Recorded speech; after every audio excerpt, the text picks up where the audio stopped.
그날따라 집안의 공기가 유난히 차고 무겁다고 생각했어요.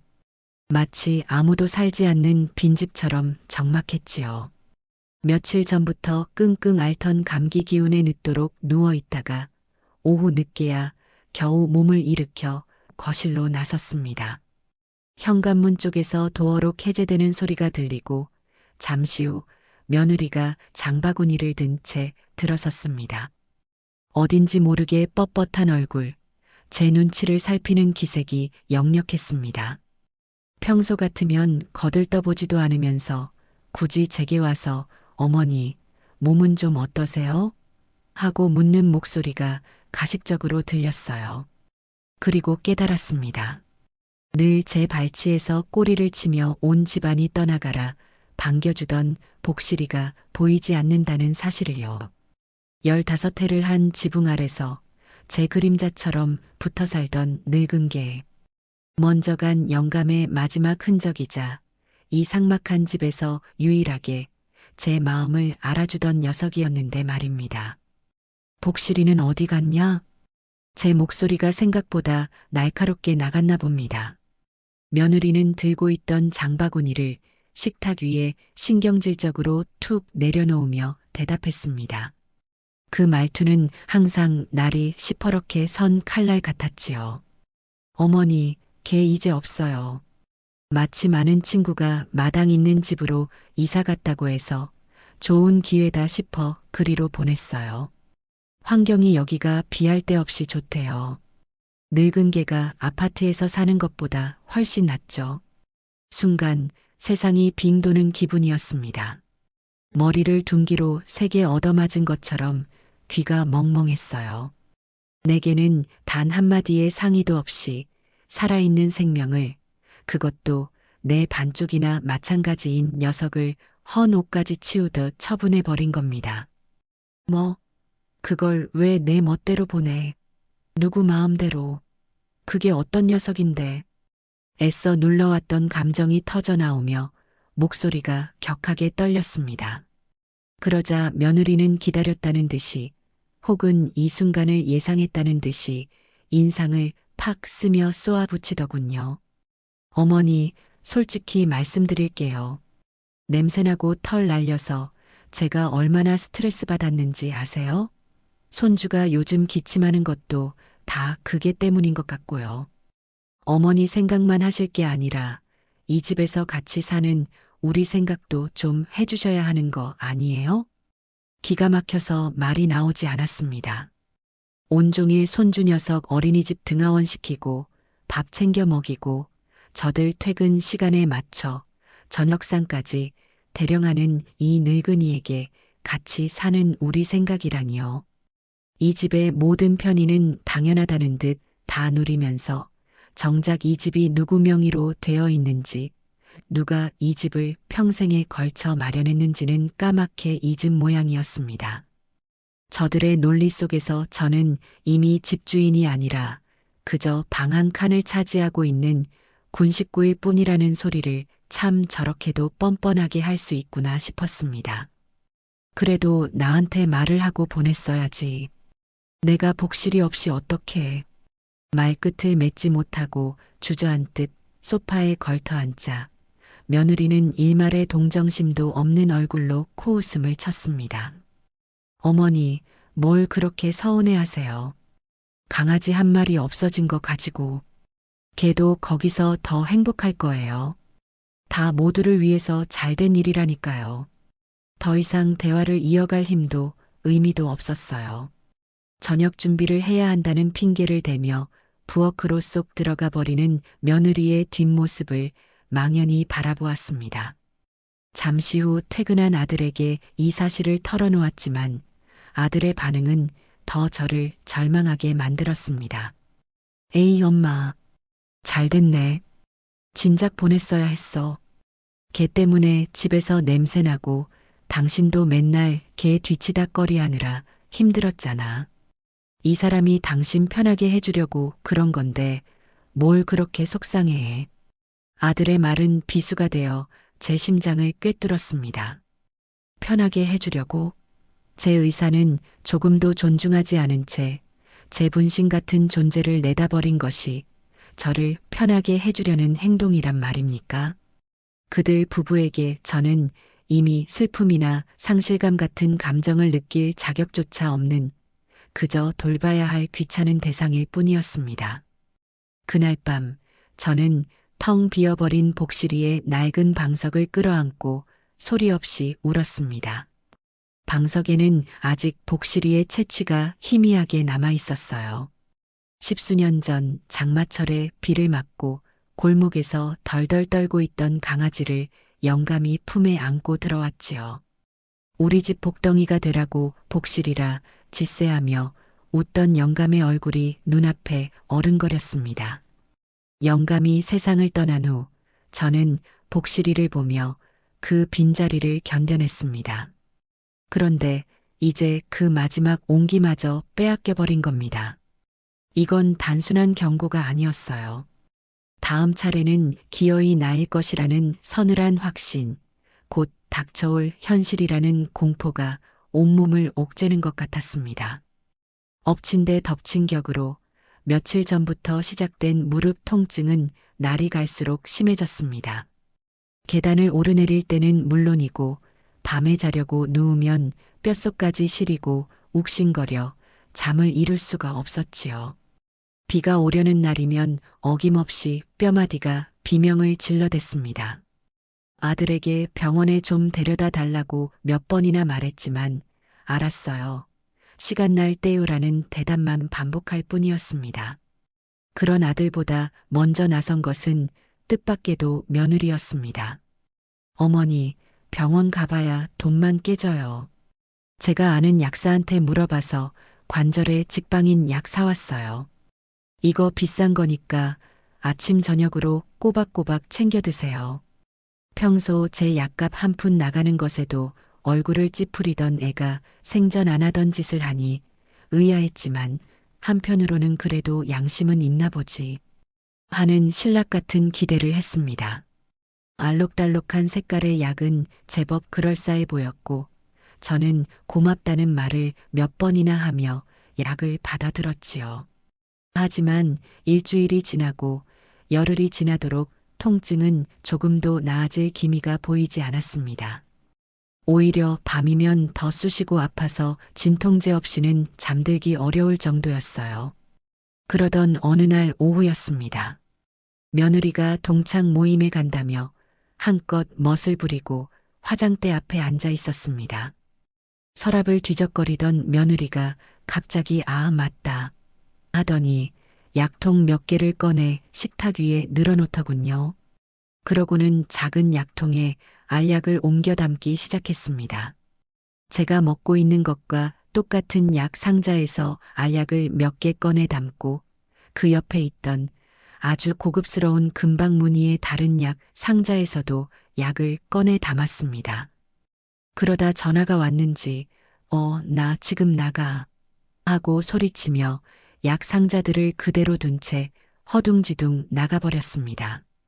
식탁 위에는 약 상자들이 어지럽게 흩어져 있었어요. 무심코 그걸 보게 되었는데 이상한 점을 발견했습니다. 호기심 때문이었을까요? 아니면 불길한 예감 때문이었을까요? 저는 저도 모르게 며느리가 급히 챙기던 그 금박 상자로 손을 뻗었습니다. 묵직한 상자를 열자 안에는 개별 포장된 비싸 보이는 약들이 정갈하게 들어 있었고 설명서에는 퇴행성 관절염 통증 완화 및 연골 재생 효과라는 글씨가 선명하게 적혀 있었습니다. 순간 심장이 쿵 하고 바닥으로 곤두박질 치는 기분이었습니다.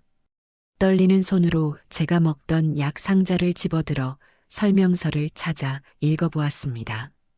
아무리 눈을 비비고 다시 봐도 거기에는 온 가족 건강을 위한 종합 비타민, 육체 피로 회복이라고만 쓰여 있었습니다. 이럴 수가. 며느리는 자기 몸은 끔찍이 아껴 진짜 비싼 관절약을 챙겨 먹으면서 정작 고통을 호소하는 시어머니에게는 가장 값싼 영양제를 던져주고는 비싼 약인 양 생색을 냈던 겁니다. 그동안 제가 약을 먹어도 차도가 없는 것 같다고 말할 때마다 어머니, 약효가 금방 나타나는 게 아니에요. 꾸준히 드셔야 해요라며 저를 다독이던 그 얼굴이 떠올라 소름이 돋았습니다. 손이 부들부들 떨려 약 상자를 떨어뜨릴 뻔했습니다. 이건 단순히 돈을 아끼려는 차원의 문제가 아니었습니다. 저를 완벽하게 속이고 제 고통을 하찮게 여기며 즐긴 잔인한 희롱이었습니다. 아파서 끙끙 앓는 늙은이를 상대로 이런 기만극을 벌일 수 있다는 사실에 피가 거꾸로 솟는 분노와 함께 깊은 절망감이 밀려왔습니다. 저는 조용히, 아주 조용히 두 약 상자를 원래 자리에 돌려놓았습니다. 그리고 며느리가 어지르고 간 화장대를 깨끗하게 정리했습니다. 아직은 때가 아니라고 생각했어요. 이 치욕감, 이 서늘한 배신감 반드시 몇 배로, 아니 몇십 배로 되갚아 주리라 다짐하며 이를 악물었습니다. 그날 밤 아들이 만취 상태로 비틀거리며 들어왔습니다. 현관문이 부서져라 열리는 소리부터 심상치 않더니 거실에 들어서자마자 소파에 외투를 던지며 고래고래 소리를 질렀습니다. 아씨, 진짜 되는 일이 하나도 없어. 김 부장 개자식은 왜 맨날 나만 갖고 그러냐고. 내가 만만해? 소파에 누워 스마트폰으로 드라마를 보던 며느리가 귀찮다는 듯이 고개도 돌리지 않고 쏘아붙었습니다. 시끄러워. 애깨겠네. 술을 아주 죽을 때까지 처먹고 온 거야? 내가 술이라도 안 마시면 미쳐. 회사에서는 조인트 까이고 집구석은 이게 뭐고 사는 건 왜 이 모양인데. 아들의 이유 없는 분노와 푸념은 언제나 그렇듯 가장 손쉬운 표적인 제게로 향했습니다. 닫혀있는 방문이 무색하게 그들의 대화는 날카로운 유리 파편처럼 문틈을 비집고 들어와 제 가슴에 무수히 박혔습니다. 어머니 때문에 못 살아, 진짜. 이 집만 아니었어도 우리가 이렇게 안 싸웠어. 친구놈들은 마누라랑 애 데리고 주말마다 놀러 다니는데 나는 이게 뭐야. 좁아 터진 집에 늙은 어머니 모시고 마누라는 매일 바가지 긁고 내가 뭘 위해서 이렇게 뼈 빠지게 일하냐고. 그 말을 기다렸다는 듯 며느리의 카랑카랑하고 신경질적인 목소리가 뒤를 이었습니다. 이제는 숨기지도 않고 제 탓을 하더군요. 내가 틀린 말했어? 당신이 능력이 출중해서 대출 팍팍 끼고 40평대 아파트로 이사 가면 내가 말을 안 해. 근데 그것도 아니잖아. 당신 엄마만 없었어도 우리가 이 돈으로 대출 이자 내면서 더 넓은 집에서 사람답게 살았지. 진작에 요양원이라도 알아봤어야 했는데 당신이 질질 끄는 바람에 이 꼴 난 거 아니야. 닥쳐. 그래도 우리 엄마야. 말이 심하잖아. 아들이라고 해서 마지막 남은 양심은 있는지 소리를 버럭 질렀지만 그건 그저 공허한 외침일 뿐이었습니다. 며느리의 독설은 멈추지 않았습니다. 엄마는 무슨 엄마. 집에 돈 한 푼 안 보태고 얹혀 사는 짐이지. 당신 월급 뻔한 거 나도 알아. 근데 우리의 학원은 2개 더 보내야 하고 당신 용돈도 줘야지. 관리비 내야지. 거기에 어머니 병원비에 약값까지. 이게 지금 말이 된다고 생각해? 당신 제발 정신 좀 차려. 이러다 우리 다 같이 길바닥에 나앉는다고. 저는 귀를 틀어막고 싶었습니다. 짐? 짐짝? 저들은 이제 대놓고 나를 짐이라고 부르고 있었습니다. 평생을 바쳐 뒷바라지하고 결혼할 때 집까지 마련해준 아들과 그 아들이 세상에서 제일 사랑한다며 데려온 며느리에게서 들을 수 있는 가장 잔인하고 비참한 말이었습니다. 숨을 쉬기조차 힘들었어요. 낡은 장롱 손잡이를 잡은 손이 덜덜 떨렸습니다. 뼈마디가 부서지는 것 같았어요. 지금 당장 문을 박차고 나가 저들의 머리채라도 잡고 싶었지만 그럴 기운조차 없었습니다. 그들의 싸움은 저를 안주 삼아 한참이나 더 이어졌습니다. 그들에게 저는 더 이상 한 인간으로서 존중받는 가족이 아니었습니다. 집의 가치를 떨어뜨리는 장애물, 매달 돈을 축내는 골칫덩어리, 하루빨리 치워버려야 할 낡고 병든 가구 같은 존재일 뿐이었습니다.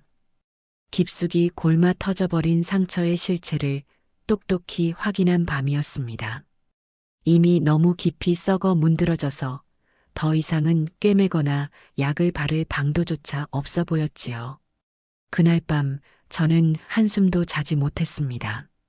캄캄한 어둠 속에서 눈을 뜬 채 조용히 그리고 아주 단단하게 마지막 결심을 굳혔습니다. 이 지옥 같은 집에서 저들의 이기적인 인생에서 이제는 내가 먼저 나가주는 것이 아니라고 도망치듯 물러나는 것이 아니라 이 모든 것을 내 손으로 직접 끝장내야겠다고 말입니다. 이것은 나의 마지막 반격이 될 것입니다. 며느리의 잔인한 기만극을 알아챈 며칠 뒤 그들은 제게 마지막 통첩이나 다름없는 행동을 감행했습니다. 그날 오후 초인종 소리에 누구인가 싶어 현관문을 열었더니 낯선 중년 사내와 함께 며느리가 서 있었습니다. 인상이 유들유들하고 입가에 능글맞은 미소를 걸친 사내는 제게 허리를 굽실거리며 명함 한 장을 건넸습니다. 실버 라이프 케어 센터 상담실장 김영철 요양원 브로커였습니다. 어머니, 안으로 드시지요.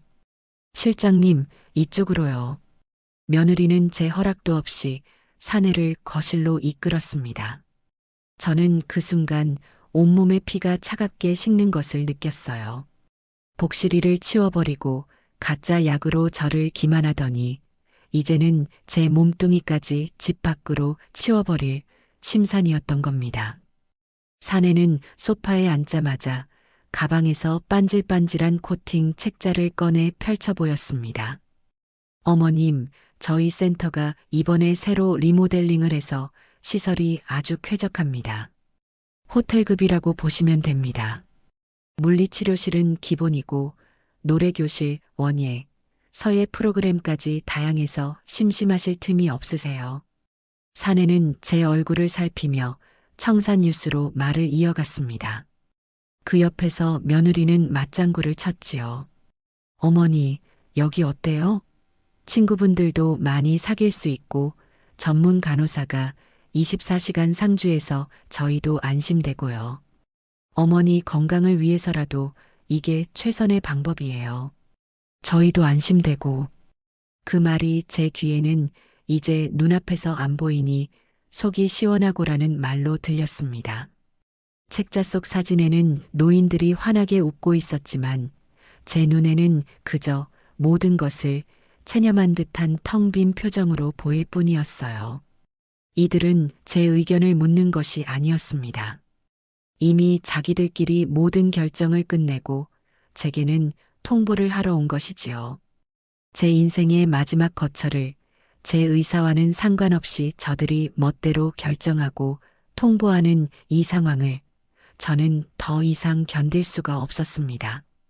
어머니, 이 정도 시설이면 사실 비용이 만만치 않은데 저희가 무리해서라도 보내드리려는 거예요. 저희 마음 아시죠? 며느리의 그 가증스러운 말에 저는 식탁 위에 놓여있던 찻잔을 들어 그대로 거실 바닥에 내던졌습니다. 쨍그랑 날카로운 파열음과 함께 찻잔이 산산조각 났습니다. 놀란 사내와 며느리의 시선이 제게로 향했습니다. 이것들이 진짜 미쳤나? 여기가 어디라고 사람을 물건 팔아넘기듯 흥정하려 들어. 저는 자리에서 벌떡 일어나 그들을 노려보며 소리쳤습니다. 제 안에서 무언가 단단히 끊어져 버리는 소리가 들렸어요. 누가 이런 데를 간다고 했어. 내 집에서 내 발로 걸어 나갈 때까지는 누구도 나한테 이래라 저래라 할 수 없어. 당장 이 집에서 둘 다 나가. 제 기세에 눌렸는지 며느리는 얼굴이 벌개져서 어머니, 왜 이러세요? 손님 앞에서 하고 소리쳤고 브로커 사내는 눈치를 보며 슬금슬금 가방을 챙겼습니다. 저는 현관문을 활짝 열고 소리쳤습니다.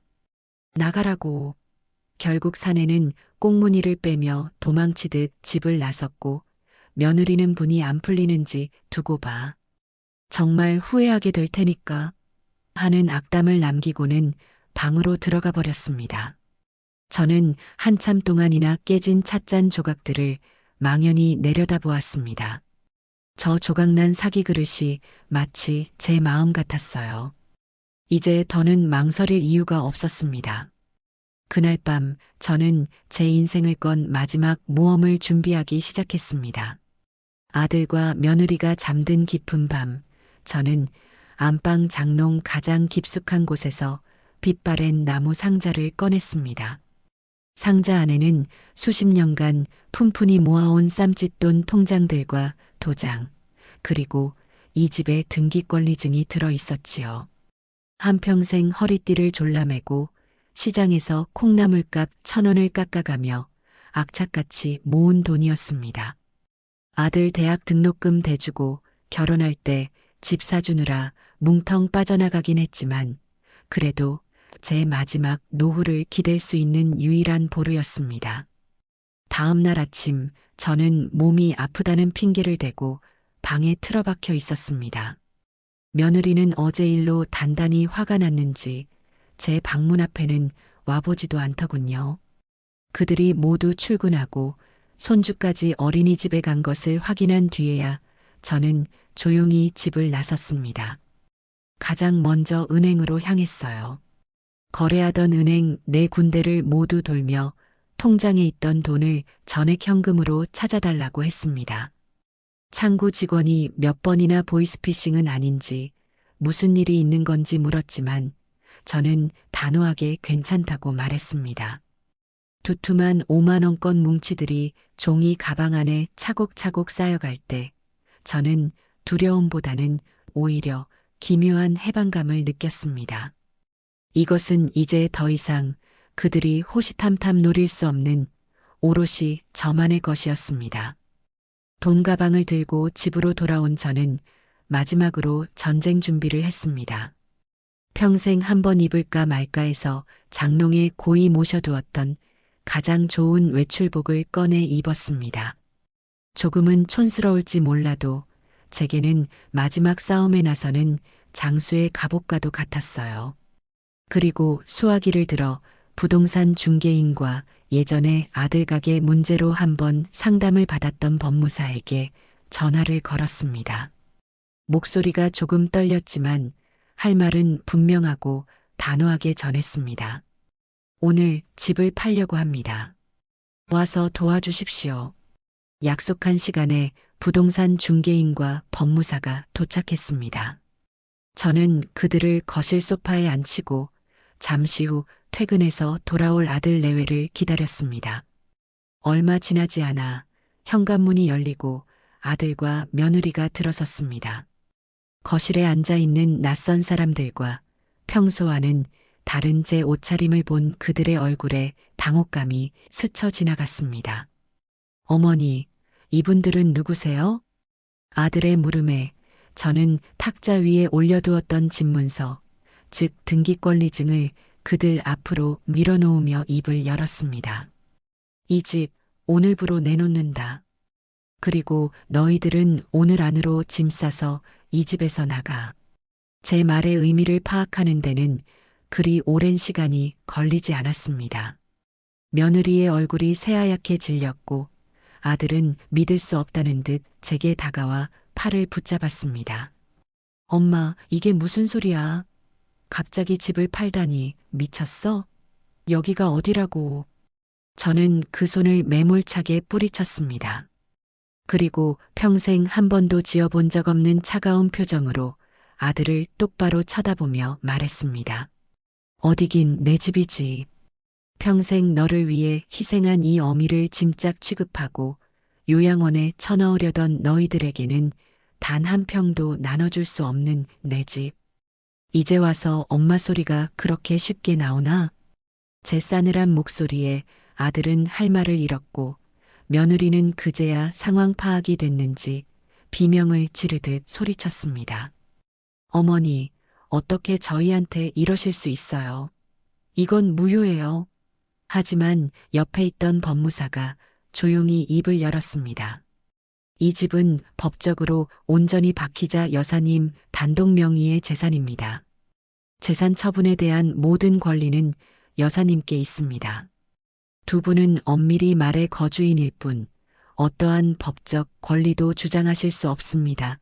전문가의 냉정한 말에 그들의 얼굴은 절망으로 일그러졌습니다. 드디어 길고 긴 싸움의 방아쇠가 당겨진 것입니다. 재선언 이후 집안은 그야말로 아수라장이 되었습니다. 아들은 엄마 제발 정신 차려. 우리 어디 가서 살라고. 라며 제게 매달렸고 며느리는 독한 할망구 자식한테 어떻게 이럴 수가 있어. 천벌 받을 거야. 라며 저주에 가까운 악담을 퍼부었습니다. 하지만 제 마음은 이미 단단하게 굳어버린 뒤였습니다. 지난 수십 년간 속으로만 사겨왔던 서름과 분노가 이제는 그 어떤 동정심도 허락하지 않는 강철 같은 갑옷이 되어 저를 지켜주고 있었어요. 천벌, 내가 너희 도와주고 밥해 먹이고 뒤치다꺼리하며 산 세월이 얼만데 그 세월을 헌신짝처럼 내버린 너희들이 받아야 할 게 천벌 아니냐? 제 반박에 며느리는 잠시 말문이 막히는 듯 하더니 더욱 악에 받쳐 소리쳤습니다. 그래서요. 자식 키우는 게 무슨 벼슬이에요? 세상 부모들 다 하는 일이잖아요. 그걸로 평생 유세 떨면서 이제는 우리를 길바닥에 나앉게 만들어요? 유세? 내가 너희한테 유세 떤 적 있더냐? 그저 늙은 어미 아픈 것 좀 돌봐달라고 따뜻한 말 한마디 해달라고 한 게 전부다. 그걸 짐짝 취급한 게 누구인데. 우리의 고성은 한참 동안이나 집안을 울렸습니다. 부동산 중개인과 법무사는 난처한 표정으로 서 있었지만 저는 아랑곳하지 않았습니다. 이 지옥 같은 상황을 저들의 민낯을 똑똑히 보여주고 싶었습니다. 결국 법무사가 나서서 상황을 정리했습니다. 법적으로 이틀의 유예기간을 드리겠습니다. 이틀 안에 짐을 모두 빼지 않으시면 강제집행 절차에 들어갈 수밖에 없습니다. 그 말에 아들 내외는 더 이상 저항할 수 없다는 것을 깨달았는지 망연자실한 표정으로 주저앉았습니다. 다음 날부터 그들은 짐을 싸기 시작했습니다. 하지만 그건 짐을 싸는 것이 아니라 마치 전쟁터에서 전리품을 챙기듯 한 모습이었어요. 이건 내가 결혼할 때 해온 거니까 내 거야. 이 소파는 내 월급으로 산 거잖아. 당신이 왜 손대? 하며 서로를 향해 으르렁거렸습니다. 그 와중에도 며느리는 제가 아끼던 녹그릇 세트나 작은 폐물들을 몰래 자기 가방에 쑤셔 넣으려다 제게 발각되었습니다. 그 손 못 놔? 그거 내 것 아니야. 어머니, 이건 그냥 주시면 안 돼요? 어차피 혼자 사실 건데 이런 게 다 무슨 소용이에요. 뻔뻔하게 되묻는 며느리의 모습에 저는 실소했습니다. 도둑 신부도 유분수지. 내 눈앞에서 내 물건을 훔쳐가려고 해? 제가 중개인을 부르겠다고 소리치자 며느리는 그제야 마지못해 물건들을 내려놓으며 저를 죽일 듯이 쏘아보았습니다. 그 눈빛에는 일말의 죄책감도 미안함도 없었습니다. 오직 탐욕과 원망만이 가득했지요. 가장 견디기 힘들었던 순간은 아무것도 모르는 손주가 제게 와서 매달릴 때였습니다. 유치원에서 돌아온 아이는 이삿짐 센터 상자로 어지러운 집안을 보며 울먹였습니다. 할머니, 우리 어디 가요? 왜 짐 싸요? 나 할머니랑 계속 같이 살고 싶어요.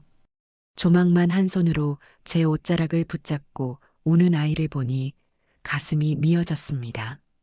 하지만 그때 며느리가 아이를 보란 듯이 제게서 획 잡아 끌었습니다. 그러고는 저를 향해 비웃음 섞인 목소리로 말했지요. 맞지?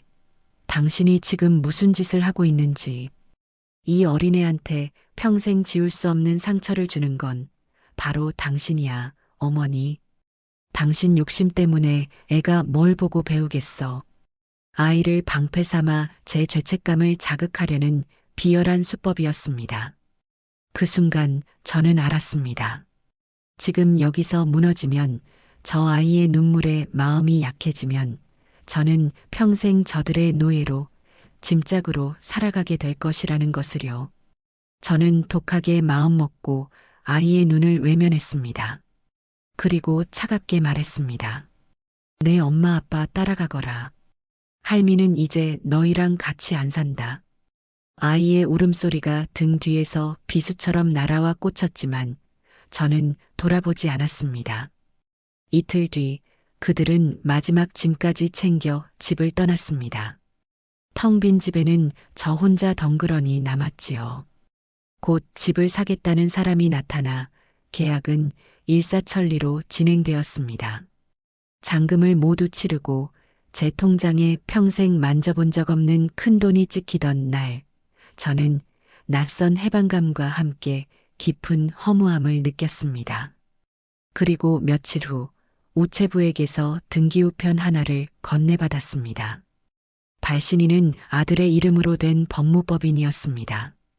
가슴이 철렁 내려앉았어요. 편지를 뜯어보니 부동산 매각 대금에 대한 재산 분할 청구라는 제목의 내용 증명이었습니다. 내용은 기가 막혔습니다. 결혼 후 자기들이 이 집의 인테리어 비용을 댔고 매달 생활비 명목으로 돈을 보탰으며 제가 아플 때 병원비를 냈으니 그만큼의 재산 형성에 기여한 바가 있다는 억지 주장이었습니다. 따라서 집을 판 돈의 절반을 자신들에게 지급하라는 것이었지요. 내용 증명을 든 손이 부들부들 떨렸습니다. 인테리어 비용은 아들 결혼할 때 제가 보태준 돈으로 한 것이었고, 생활비는 자기들 입으로 들어가는 밥값과 공과금을 낸 것일 뿐이었습니다. 병원비 또한 제 의료보험으로 대부분 해결됐고, 나머지는 제 쌈짓돈으로 낸 것이 더 많았습니다. 이들은 자신들의 모든 지출을 재산 형성 기여분으로 둔갑시켜 제 마지막 남은 돈까지 빼앗으려 하고 있었습니다. 돈 앞에서 부모 자식 간의 천류는 이렇게나 쉽게 산산조각이 나버린 것입니다. 저는 내용 증명을 구겨 쥔 채 한참 동안이나 자리에 서 있었습니다. 좋아요, 해보자는 거지. 어디 한번 끝까지 가보자. 그때부터 제 머릿속은 복수가 아닌 전쟁을 준비하기 시작했습니다. 아들 내외가 보낸 가짜는 내용 증명은 제게 남은 마지막 미련마저 불태워버린 불쏘시개가 되었습니다. 저는 더 이상 슬퍼하거나 분노하며 시간을 낭비하지 않기로 했어요. 그들이 법으로 나온다면 저 역시 법으로 맞서야 했습니다. 그것도 아주 지독하고 철저하게 말입니다. 저는 수소문을 시작했습니다. 주변 사람들에게 묻고 인터넷을 뒤져가며 이혼이나 재산 분쟁 소송에서 가장 독하고 승률이 높다는 변호사를 찾아 나섰습니다. 며칠간의 탐문 끝에 저는 독사라는 별명을 가진 한 여성 변호사의 사무실을 찾아갔습니다. 사무실은 화려하지 않았지만 벽면을 가득 채운 승소 기록들이 그녀의 실력을 증명해주고 있었지요. 상담실에 마주 앉은 백은정 변호사는 날카로운 눈매와 달리 차분한 목소리를 가진 사람이었습니다. 저는 그녀 앞에서 제 인생의 지난 몇 년을, 그리고 지금의 상황을 숨김없이 털어놓았습니다. 복실이 이야기부터 가짜 약, 요양원 브로커, 그리고 마지막 내용 증명까지 이야기를 마쳤을 때 저는 떨리는 목소리로